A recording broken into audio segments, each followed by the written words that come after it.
প্রিয় দর্শক, আমন্ত্রণ জানাচ্ছি এনটিভির প্রতিদিনকার আয়োজন স্বাস্থ্য প্রতিদিনে। আপনাদের সঙ্গে আছি আমি ডাক্তার সাখাওয়াত হোসেন। প্রিয় দর্শক, আজকের এই অনুষ্ঠানে আমরা আলোচনা করব জ্বর নিয়ে। জীবনে জ্বরে আক্রান্ত হননি এমন মানুষ খুঁজে পাওয়া মুশকিল। সেই সাধারণ বিষয় নিয়ে আমরা অসাধারণ কিছু পরামর্শ শোনার জন্য স্টুডিওতে আমন্ত্রণ জানিয়েছি একজন মেডিসিন বিশেষজ্ঞকে। চলুন দর্শক, অনুষ্ঠানের শুরুতেই আমরা পরিচিত হয়ে নেই আমাদের আজকের অতিথির সঙ্গে। ডাক্তার আফসানা বেগম ১৯৭৫ সালের মার্চে ঢাকা জেলায় জন্মগ্রহণ করেন। তিনি ২০০০ সালে জানুয়ারিতে ময়মনসিংহ মেডিকেল কলেজ থেকে এমবিবিএস ডিগ্রি অর্জন করেন। এরপর তিনি চিকিৎসা বিজ্ঞানে উচ্চতর এফসিপিএস ডিগ্রি লাভ করেন। বর্তমানে তিনি ইউনাইটেড হসপিটালের মেডিসিন বিভাগের কনসালটেন্ট হিসেবে কর্মরত আছেন। আপনাকে স্বাগত জানাচ্ছি আমাদের অনুষ্ঠানে। জীবনে জ্বরে আক্রান্ত হননি এমন মানুষ বোধ করি খুঁজে পাওয়া মুশকিল, কিন্তু এই জ্বর খুব সাধারণ থেকে অত্যন্ত অসাধারণ গুরুতর হতে পারে, জীবন সংহারী পর্যন্ত হতে পারে আমরা জানি। তো সাধারণত কি কি ধরনের জ্বর হয় এবং এই জ্বর হলে তাৎক্ষণিকভাবে করণীয় কি? সবচেয়ে কমন যে জ্বরটা হয় সেটা হচ্ছে ভাইরাল ফিভার। এই ভাইরাল ফিভারের সাথে সবাই মোটামুটি কম বেশি পরিচিত আমরা, এবং ভাইরাল ফিভারে আসলে খুব বেশি কিছু করার নেই। এটা সিমটোমেটিক রিলিফ, মানে হচ্ছে যে ধরনের উপসর্গ হবে, যেমন জ্বর থাকলে প্যারাসিটামল খেতে হবে, খুব বেশি জ্বর না থাকলে কোনো কিছু না খেলেও চলবে, শুধু গাটা স্পঞ্জ করে দিলে চলবে, মাথা ব্যথা থাকলে প্যারাসিটামল খেতে হবে, এবং অবশ্যই প্রচুর পরিমাণে পানি জাতীয় খাবার, যে কোনো ধরনের ফ্লুইড প্রচুর পরিমাণে খেতে হবে, এবং একই সাথে একটু রেস্ট থাকতে হবে। রেস্ট নিলে খুব দ্রুতই জ্বরটা কমে যায়। এছাড়া আরও অনেক ধরনের জ্বর আছে, যেমন ব্যাকটেরিয়াল জন্য হয়, যেমন ব্যাকটেরিয়ার জন্য হয় টাইফয়েড ফিভার, তাছাড়া নিউমোনিয়া হতে পারে, এছাড়াও ম্যালেরিয়া হতে পারে, আরও অনেক ধরনের জ্বর আছে। এগুলি আমাদের দেশে সবচেয়ে কমন। ভাইরাস জনিত ডেঙ্গি ফিভার হতে পারে। তো এই যে আপনি বলছিলেন খুব মানে কিছু সাধারণ পরামর্শ, যে জ্বর হলে শরীরটা স্পঞ্জ করে দেয়া, বেশি করে পানি খাওয়া, রেস্ট নেওয়া এবং টেম্পারেচার কমা, এরকম সাধারণ ওষুধ, প্যারাসিটামল জাতীয় ওষুধ খাওয়া। যদি এতে কন্ট্রোল না হয় কিংবা খুব উচ্চ তাপমাত্রা হয়, সেই ক্ষেত্রে করণীয় কি? কিংবা একটু অন্যভাবে যদি জানতে চাই, জ্বর হলে একজন মানুষ কখন অবশ্যই চিকিৎসকের কাছে বা হসপিটালে যাওয়া উচিত? সাধারণত ভাইরাল জ্বরটা 4 থেকে 5 দিন থাকে। হ্যাঁ, ভাইরাল জ্বরে সাধারণত কিছু ফিচার থাকে, যেমন নাক দিয়ে পানি পড়া, চোখ জ্বালা পোড়া করা, মাথা ব্যথা, এবং জ্বরটা বেশিরভাগ ক্ষেত্রে হাইগ্রেড থাকে। তবে কিছু কিছু ক্ষেত্রে অবশ্যই চিকিৎসকের পরামর্শ নিতে হবে, যেমন যদি জ্বরের সাথে খুব সিভিয়ার হেডেক, কোনোভাবেই কমছে না, হ্যাঁ, অথবা জ্বরের সাথে অনেক কাশি, কফ, অনেক সময় দেখা যায় যে কফের সাথে একটু ব্লাড যাচ্ছে, এগুলোর ক্ষেত্রে কিন্তু প্রথমেই চিকিৎসকের কাছে বমি হয়, আনকন্ট্রোল বমি হচ্ছে, সেটা সেই ক্ষেত্রেও যেতে হবে। আর তা না হলে যদি সিম্পল শুধু জ্বর থাকে, গা ব্যথা থাকে, সেক্ষেত্রে 3 দিনের মতো আপনি অপেক্ষা করতে পারেন বাসাতে, যে হয়তো এটা আপনি কমে যাবে। ভাইরাল জ্বর হলে সাধারণত 3-4 দিনের মাথায় আস্তে আস্তেই কমে যেতে থাকে। প্রথম দিন যতটুকু জ্বর থাকে আরও 2-3 দিন পর আস্তে আস্তে কমতে থাকে। এটাই ভাইরাল জ্বরের সাধারণ ফিচার। হ্যাঁ, সেগুলোর ক্ষেত্রে চিকিৎসকের কাছে না গেলেও চলে, কিন্তু ওই কিছু ওয়ার্নিং সাইন যেগুলো, সেগুলো থাকলে অবশ্যই চিকিৎসকের কাছে যেতে হবে। আবার কারো দেখা যায় ডায়রিয়া হচ্ছে, প্রস্রাবে ইনফেকশন হচ্ছে, পেটে ব্যথা হচ্ছে, সেক্ষেত্রে তো অবশ্যই যেতে হবে। জ্বর হলে অনেকের মধ্যে যে আতঙ্কটা কাজ করে, যেটা আপনি বলছিলেন খুব সাধারণ ভাইরাল ফিভার বা ফ্লু হলেও জ্বর হয়, কিন্তু আবার ডেঙ্গি ফিভার নিয়ে অনেকে আতঙ্ক থাকেন, টাইফয়েড নিয়ে আতঙ্ক থাকেন, ম্যালেরিয়া নিয়ে আতঙ্কে থাকেন।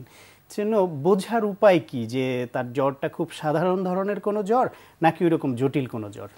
আসলে প্রাথমিক অবস্থায় কোনো জ্বরই আসলে বলা মুশকিল যে এটা কোন ধরনের জ্বর। হ্যাঁ, আমাদের দেশে যেমন আমরা বলি যে এপিডেমিক বা এন্ডেমিক, মানে কোনো এলাকায় যে জ্বরটা খুব বেশি হয় সেটার উপর কিন্তু অনেক কিছু ডিপেন্ড করে। যেমন ঢাকা জেলাতে কিন্তু যে পরিমাণ ডেঙ্গু জ্বর হয়, সেটা কিন্তু ঢাকার বাইরে কিন্তু ডেঙ্গু জ্বর সেভাবে হয় না। সুতরাং একজন রোগী যদি ঢাকাতে থাকে এবং এটা যদি এপ্রিল থেকে নভেম্বরের মধ্যে হয়ে থাকে, হাই ফিভার এবং বৃষ্টি সিজনে হয়, তখন অবশ্যই চিন্তা করতে হবে। প্রচন্ড শরীর ব্যথা, হ্যাঁ, শরীর ব্যথা, হ্যাঁ, সেক্ষেত্রে কিন্তু ডেঙ্গু আমাদের 1 নম্বর প্রথমেই আমাদের চিন্তা করতে হবে যে ডেঙ্গু কিনা। ডেঙ্গুতে দেখা যায় বেশিরভাগ ক্ষেত্রে পেশেন্টের গা ব্যথা নিয়ে প্রেজেন্ট করে, কখনো গলা ব্যথা বা ডায়রিয়া নিয়েও প্রেজেন্ট করতে পারে। তবে ডেঙ্গুর ক্ষেত্রে যেটা বললাম যে বেশিরভাগ ক্ষেত্রে এটা নর্মাল ভাইরাল ফিভার, 90% মানুষের ক্ষেত্রে কিন্তু ডেঙ্গিতে কোনো চিকিৎসাই লাগে না, শুধু প্যারাসিটামল খাওয়া এবং মনিটর করা। হ্যাঁ, কিন্তু কিছু কিছু ক্ষেত্রে আমাদের অবশ্যই এটা চিকিৎসকের পরামর্শ নিয়ে কাজ করতে হয়। যেমন যদি দেখা যায় যে আমরা ডেঙ্গি ফিভার সাসপেক্ট করলেই ইনভেস্টিগেশন করতে দিই। হ্যাঁ, সেক্ষেত্রে হচ্ছে যদি প্ল্যাটলেট কাউন্ট কমতে থাকে সেক্ষেত্রে এটা মনিটর করা দরকার লাগবে, অথবা লিভার এনজাইম বাড়তে থাকলে সেটাও মনিটর করা দরকার লাগে। এই জিনিসগুলো আসলে ডেঙ্গি ফিভারের জন্য আমাদের মনিটর করতে হয়। ওভারঅল বিভিন্ন রকমের জ্বরের জন্য বিভিন্ন রকমের কারণ থাকে, তো কমন কারণগুলি কি, মানে একজন মানুষ কোন জ্বরে কি দিয়ে আক্রান্ত হয়? না, বেশি ভাইরাল জ্বর তো অবশ্যই ভাইরাল কারণে হয়ে থাকে। আমাদের দেশে যেটা হয়, কমন যেটা হয়, যে দেখা যায় যে ইয়াতে ডেঙ্গি ফিভার হয়, এছাড়াও চিকনগুনিয়া ফিভারও কিন্তু আমাদের দেশে অনেক বেশ কয়েকটা পেশেন্ট আমরা পেয়েছি। চিকনগুনিয়াও কিন্তু ভাইরাল ফিভার, এটাও কিন্তু ডেঙ্গুর মধ্যে ফিচার থাকে, তবে এটাতে জয়েন্ট পেন বেশি থাকে, এটা একটা সমস্যা। এছাড়া যেমন টাইফয়েডের ক্ষেত্রে, টাইফয়েড হচ্ছে ব্যাকটেরিয়া এবং এটা হয় খাবার এবং পানির মাধ্যমে, এবং সেক্ষেত্রে কিন্তু কোনো অস্বাস্থ্যকর জায়গায় খাবার খাওয়ার ক্ষেত্রে সাবধান হতে হবে। হ্যাঁ, বিশেষ করে আমরা দেখি যে স্কুল কলেজের সামনে, বিশেষ করে স্কুলের সামনে যে চটপটি ফুচকার দোকান থাকে, এবং সেখান থেকে খাওয়ার পরেই দেখা যায় যে এই টাইফয়েড নিয়ে অনেকেই আসে, এবং অনেক সময় দেখা যায় হেপাটাইটিস বা জন্ডিস নিয়েও অনেকে প্রেজেন্ট করে।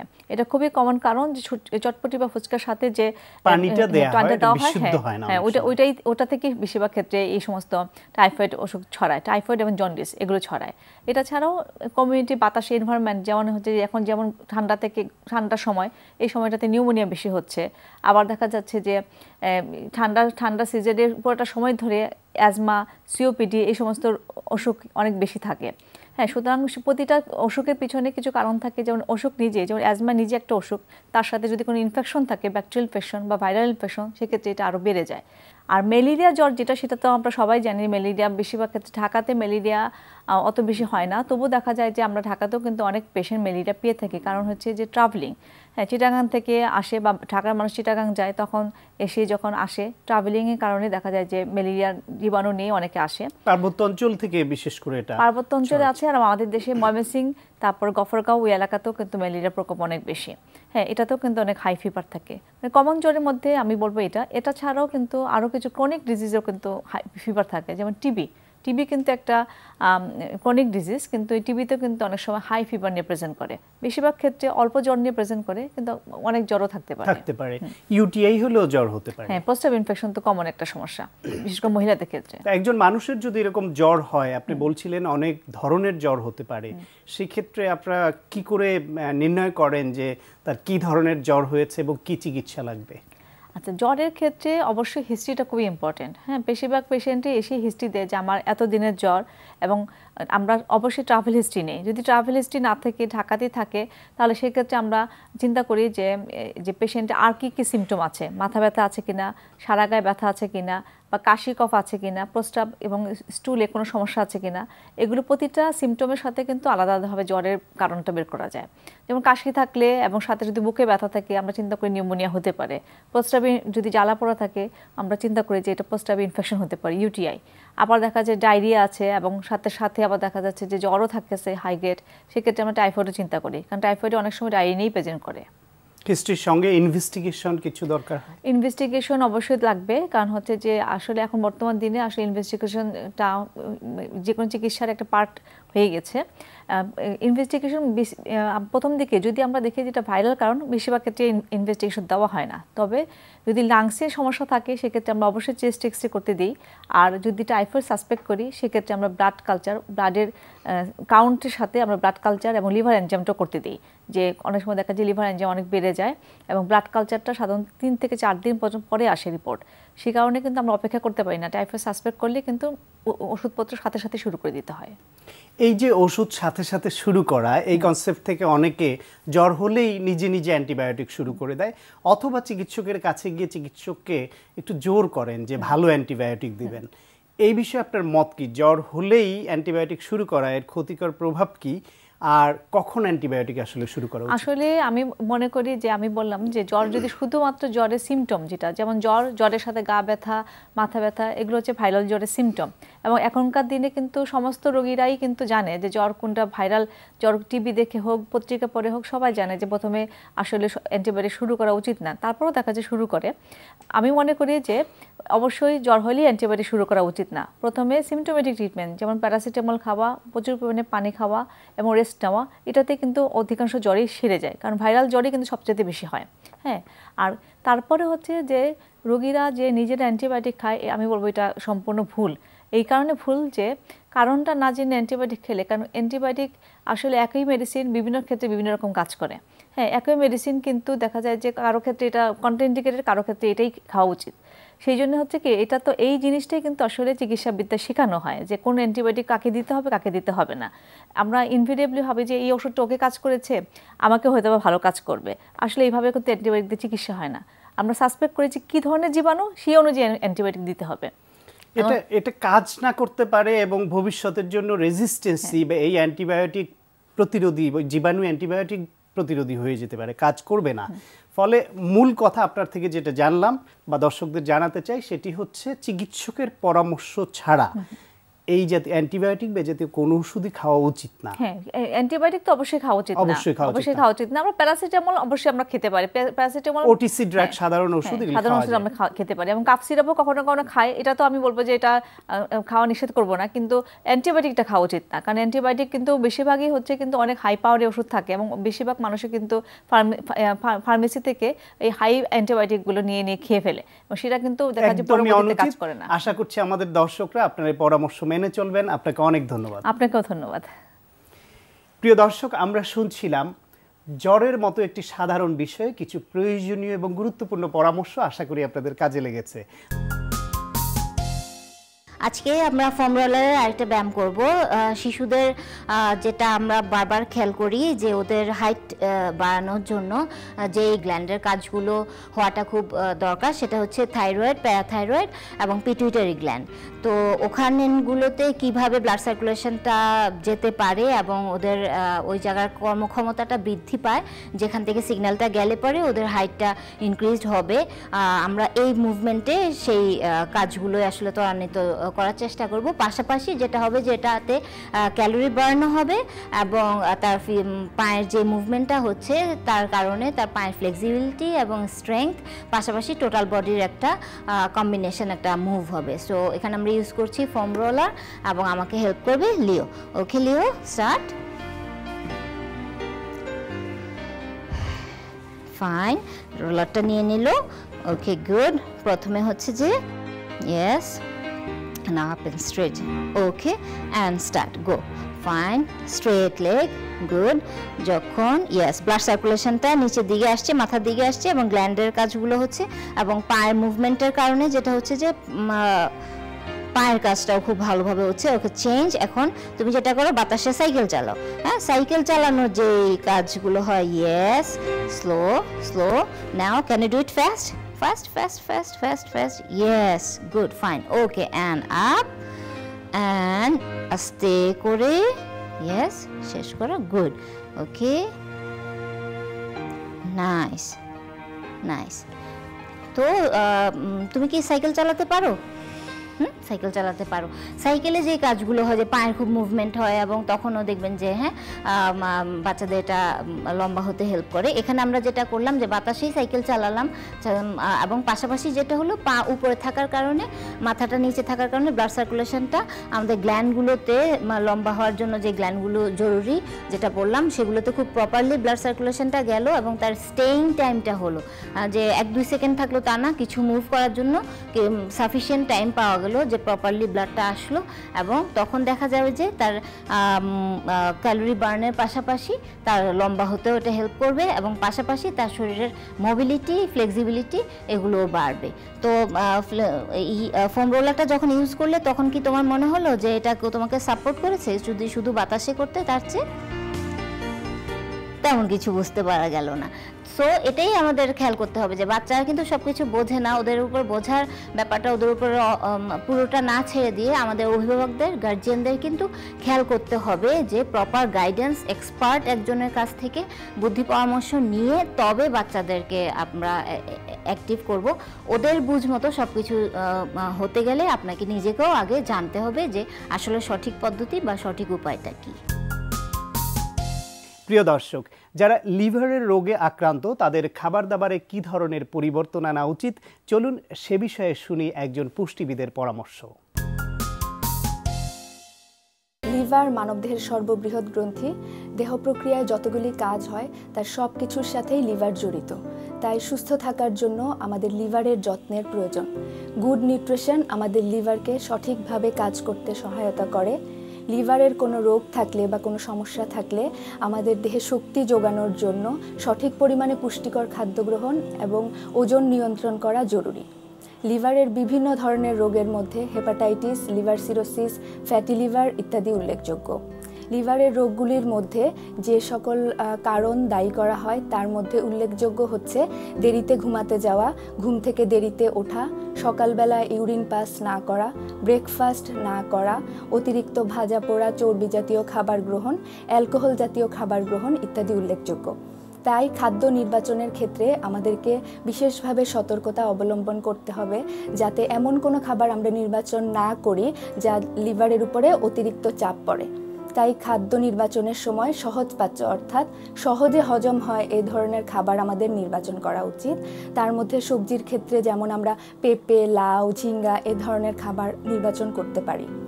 অনেকেরই ধারণা লিভার ডিজিজের ক্ষেত্রে প্রোটিন রেস্ট্রিকশনের প্রয়োজন, কিন্তু আসলে সব ক্ষেত্রে এই ধারণাটি ঠিক নয়।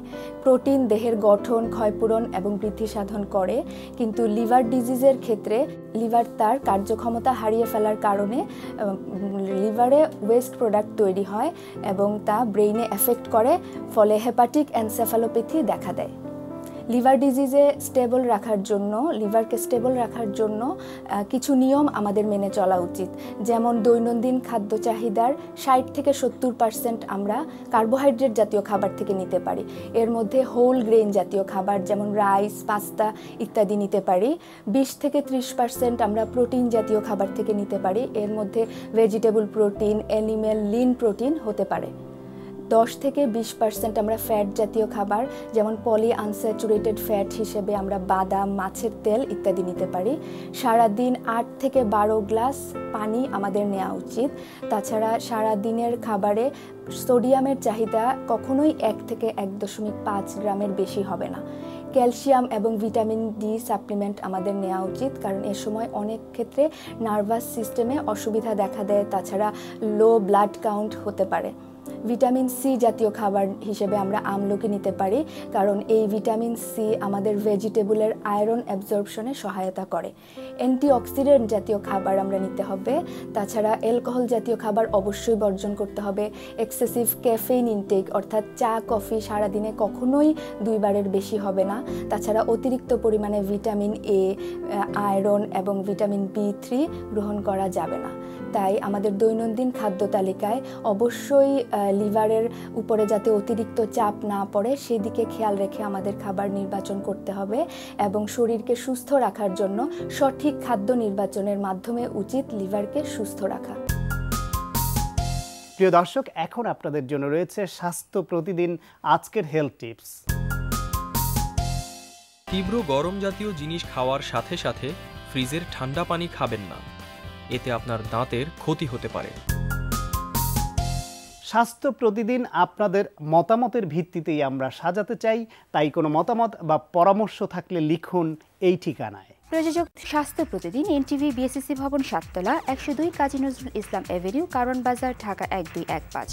ফ্যাক্স 914338 থেকে 7 পর্যন্ত, অথবা ইমেল করুন স্বাস্থ্যপ্রতিদিন@ntvpd.com এই ঠিকানায়। প্রিয় দর্শক, আপনার প্রিয় স্বাস্থ্য প্রতিদিনের আগামী পর্বে যা রয়েছে, স্তনের চাকাটা একদম শক্ত চাকা যেটা নড়াচড়া করে, মুভ করে, সেগুলো সাধারণত ফাইব্রোঅ্যাডিনোমা, সেগুলো ক্যান্সারাস না, খুব ভয়ের কিছু না।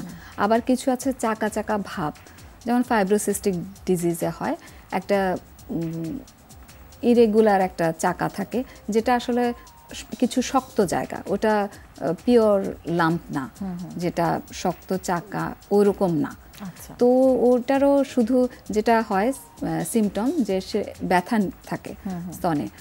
এটা ঋতুবতী মহিলাদেরই বেশি হয়ে থাকে ব্যথাটা। ঋতুর কাছাকাছি সময় 15 দিন আগে থেকে চাকাটা ব্যথা করা শুরু করে।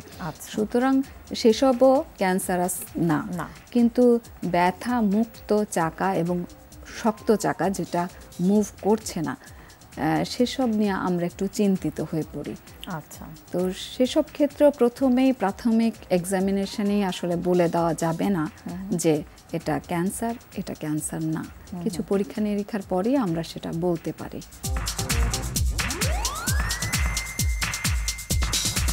প্রিয় দর্শক, বিশ্বের যে কোনো প্রান্ত থেকে যে কোনো সময় এনটিভিতে সম্প্রচারিত আপনার প্রিয় স্বাস্থ্য প্রতিদিন অনুষ্ঠান দেখার জন্য ভিজিট করুন আমাদের পূর্ণাঙ্গ ওয়েব পোর্টাল www.ntvbd.com। দর্শক, আজ এ পর্যন্তই। সবাই ভালো থাকুন, সুস্থ থাকুন এবং নিরাপদে থাকুন। দেখা হবে আগামীকাল ঠিক একই সময়ে আপনার প্রিয় এনটিভির পর্দায়।